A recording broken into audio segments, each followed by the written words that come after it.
মাছ ধরার শত শত পদ্ধতির মধ্যে কিছু কৌশল আজও বাংলার গ্রামীণ জীবন আর প্রকৃতির এক সরল বন্ধনকে ধরে রেখেছে। এমনই একটি ঐতিহ্যবাহী কৌশল হলো চাই দিয়ে মাছ ধরা। বাঁশ বা বেত দিয়ে তৈরি হয় এই চাই।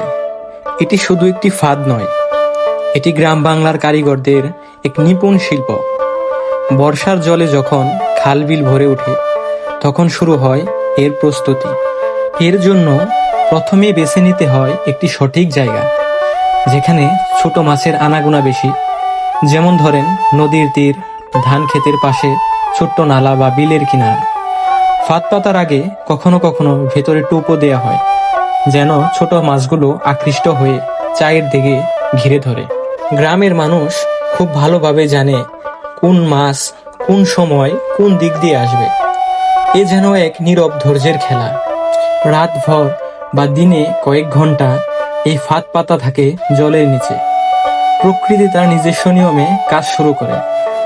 সূর্য যখন ওঠে শুরু হয় আসল উত্তেজনা, কারণ তখন চাই তোলার সময়। সাবধানে চাইটিকে টেনে তোলা হয় পানি থেকে।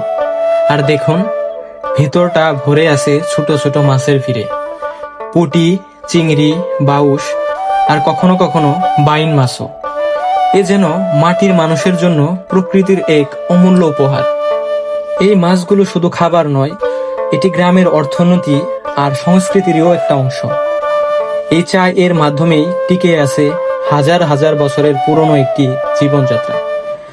চাই দিয়ে মাছ ধরা বাংলার নদী আর মানুষের মধ্যকার এক সরল সম্পর্কের গল্প। দল বেঁধে বা একা মাছ ধরার এই দৃশ্য গ্রামীণ জীবনের এক চিরন্তন প্রতিচ্ছবি।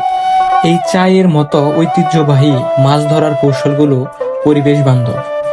এগুলো জলজ বাস্তুতন্ত্রের উপর সামান্য প্রভাব ফেলে এবং শুধুমাত্র প্রয়োজনে মাছগুলোকেই ধরে।